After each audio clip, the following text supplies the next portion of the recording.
So, I reached Eternity with a peak rank of 747 on the leaderboards, and became the 18th best Psylocke in the world on PC, with multiple accounts in Celestial, and I hit top 500 seasons 1 through 6 in Overwatch 1. By the end of this video, I can guarantee that you'll beat EOMM with Psylocke as long as you retain the information I'm about to teach you.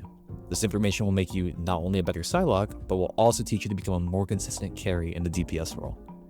This is more of an advanced guide, so I'm going to skip over her abilities and kit, and instead I'm going to teach you how to utilize the kit to its maximum potential. This is going to be the stuff that separates a good Psylocke from a Psylocke who's actually going to take over the lobby and control the pace of the game.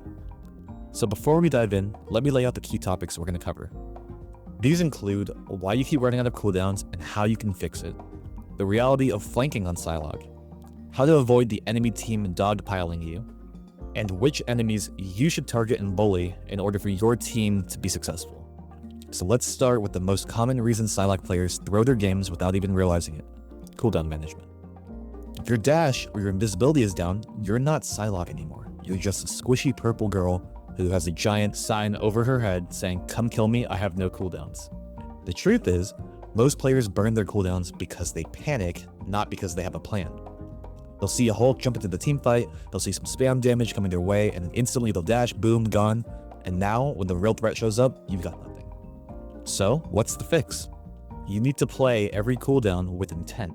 You don't just dash to dodge poke, you dash to break line of sight, and you need to reposition into an angle where you can immediately shoot back and recontest someone. You don't just go invisible just to feel safe. You go invisible because you're about to set up a flank, or you're about to escape after a pick, or you're about to force an ult out of the enemy. You need to be intentional and deliberate with the way that you use your cooldowns. If you keep that in mind, you're going to notice two things. One, you survive longer. And two, you're suddenly there in every fight with more resources. You're going to have an extra dash, or you're going to have an extra invis, and that's going to be the difference between you winning that really close 1v1 versus you dying and going back to respawn. Additionally, you can get more cooldowns by using what I call the ABS technique, or the ABS technique. This stands for always be shooting or always be staging. There's a concept in MMOs like Final Fantasy XIV and World of Warcraft, which is known as the ABCs, which is always be casting. In that game, you have to constantly cast spells. It's better to cast any random spell than it is to wait for the perfect spell. So instead, we're going to bring this over to Marvel Rivals with Psylocke. It's always going to be better to shoot something than to sneak around waiting for the perfect opportunity to strike, because your character is not Black Panther. You don't play the same sneaky assassin style.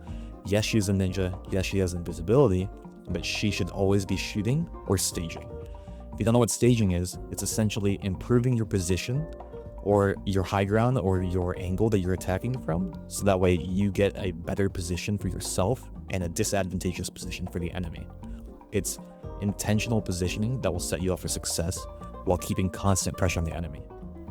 This is especially important on a character like Psylocke, because as long as you were shooting, you were also getting your cooldowns back because of her passive. This is why it's important to always be shooting, ABS. Additionally, since Psylocke has one of the shortest ult cooldowns in the game, always shooting is going to make it so that way your ultimate comes back way faster. This is going to let you throw out more ultimates throughout the course of a game and have a higher impact on the lobby.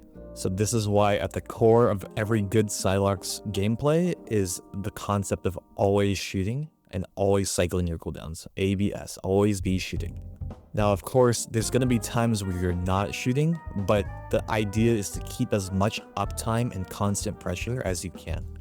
There will be times when you do have to escape, or there will be times when you do have to go for a certain flank and you have to be sneaky. Point is to keep that non-stop cooldown rotation constantly going by peppering the enemy throughout the entire course of the game. This leads me into my second point, the reality of flanking on Psylocke. Unfortunately, when you're flanking, you're trying your best to be sneaky at first, which is going to actively delay your ability to always be shooting. It's also going to delay your ability to get new cooldowns, and it's going to delay your ability to generate ult charge. But you do get the surprise factor on a squishy character, say like their Luna or their Hela. The majority of the time, you do want to be providing your team more pressure elsewhere, whether that's contesting a fire or even the frontline tanks. Flanking specifically, however, puts you in a risky situation where it is high risk, high reward, when you can do something that's more middle risk, middle reward. If you don't get the assassination while you're flanking, you are now deep behind the enemy lines and you're more likely to die if you get contested or caught out. Because Psylocke is so good at also pressuring the front line, if you die in the back line, you are an active detriment to your team now because now your front line is going to get run over. The beauty of Psylocke is that she can do it all, and you have to learn how to balance both the flanking aspect and the pressuring the front lines aspect. If you only focus on going for assassinations in the backline and flanking, you are actively trolling your team and you won't climb. There are certain times though that I would recommend flanking. It's going to be things like spawn camping a healer who's coming back to the fight and they're not getting escorted by a teammate and they're all by themselves. Or, number two, there's a Hela or there's a Hawkeye or Squirrel or Moon Knight or Punisher, someone who's just spamming in the background who is going uncontested. Maybe your BP can't reach them. Maybe your Iron Fist can't reach them. It's your job as Psylocke to go take down that turret that's being set up or that sniper all the way in the back that's shooting down at your team. Now, I know that sounds obvious, but there are a lot of players who will get caught up in fighting whatever is in front of them rather than what needs to be fought. So that's the second time that I would flank. The third time is if I have ult and I'm looking for a good engage angle. One of the bad things about Psylocke players that I see is they will dash in front of everyone and then ult, which gives enemies a chance to react. This gives enemies the chance to drop a bubble or pop their greens or soul bond or whatever. If you can get a good flank angle before engaging, that's going to set your ultimate up for a little bit better chance to convert into actual kills. So tip number 3 is how to avoid getting dogpiled by the enemy team. The issue is that you're not taking the correct angle and you're too early on your engagement. So my remedy is pretty simple.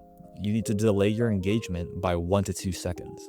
This is going to let your front line take aggro from the enemy tanks and the enemy DPS first, while you get to sit kind of right next to them, shooting them for free. Obviously, they will contest you eventually, but the idea is that you are not the first person to take the first shot.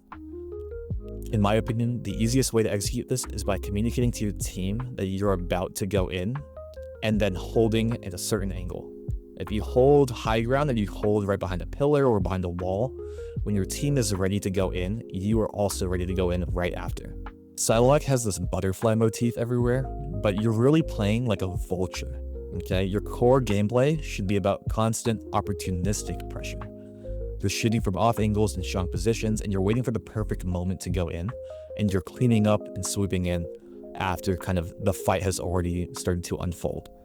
This is going to turn your positioning and your patience into more consistent eliminations and carry potential. So the tip, again, is to not be first. You need to wait a little bit so that way your team starts to fight. But before that, go ahead and keep continuing to always be shooting, right? Just continue that little pepper damage. Yes, it's not a lot, but you want to keep shooting. You just don't want to be in first. Okay, and last step is going to be which enemies you need to target and bully for your team to have the most success. Psylocke's job is to take out the biggest threat or who is likely going to cause your team the most trouble because she has such positive matchups into almost everything. Pretty much outside of like Bucky and Loki, she's pretty good against everyone. Now, it's sometimes a skill matchup, yes, but your job is to be able to identify which target is causing you the most trouble and taking that target out compared to just going for backline or just going for frontline. Because you can do both front and backline, it's your job to essentially isolate the one character that's going to give you the most success. So let me give you an example. Let's say that there's an Iron Man on the enemy team, and you are about to make this final push with your cloak and dagger, okay? She has ult, but the issue you know is that the Iron Man is going to ult your cloak and dagger. It's your job to fully utilize your kit to abuse this Iron Man, right? Even if you're just peppering him for 10 damage per shot, or if you're getting up in his face and trying to go for an assassination while dashing up in the air, or even if you're just trying to solo ult him, it's your job to get rid of this Iron Man so that way your cloak and dagger can have a safe ultimate.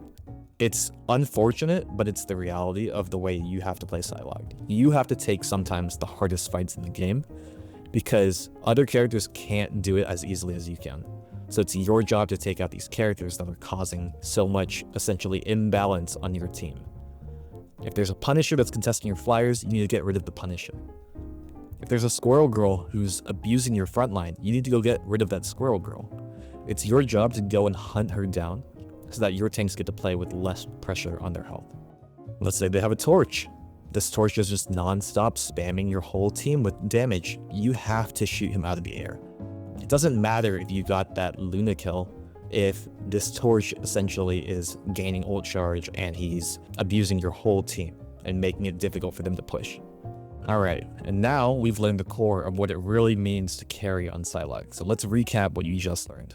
First, we learned about cooldowns. We learned how to use them with intent, how to dash and use invisibility, not just as escapes, but as tools to reposition and engage in force ultimates. Additionally, we supplement the cooldown management with the ABS technique of always shooting or staging to keep constant pressure on the enemy while also cycling your cooldowns and improving your position. Number 2, we talked about the reality of flanking. It's only good to flank if there's a purpose for the flank. You shouldn't actively be looking for it just to flank. Don't waste time deep behind enemy lines unless the opportunity is high reward, low risk. Number 3, you're going to avoid the enemy team dogpiling on you by playing like a vulture. You're going to wait for the front line to draw aggro first, you're going to maintain your advantageous angle, and then you're going to swoop in for the cleanup when the time is right. And lastly, your target prioritization and who to focus. You're going to focus on creating pressure and imbalance between your team and the enemy team by identifying the enemy who's the biggest threat or creating the most problems for your team comp. We learned that sometimes actually the biggest threat is that Bucky or that Iron who has ult that's creating problems for your team and preventing them from doing the strategy that they want to do. And it's your job to take out these high priority targets or these very difficult fights that your team can't do. And that's it. Follow these strategies and you'll survive longer, you'll generate more ults, you'll take better fights, and you'll consistently carry your team. Go out there and apply these tactics and you'll be able to perform more consistently and have those pop-off games that you're looking for. For more high-level Psylocke content, you can find me at twitch.tv/RhinoPhi or Twitter @RhinoPhi. Make sure you subscribe to the channel so that way you can keep up with more tips, updates, and gameplay breakdowns. Leave a like, leave a comment. It really helps the algorithm and it helps me provide more value to the Psylocke community. Good luck in your next games. Until next time, take care.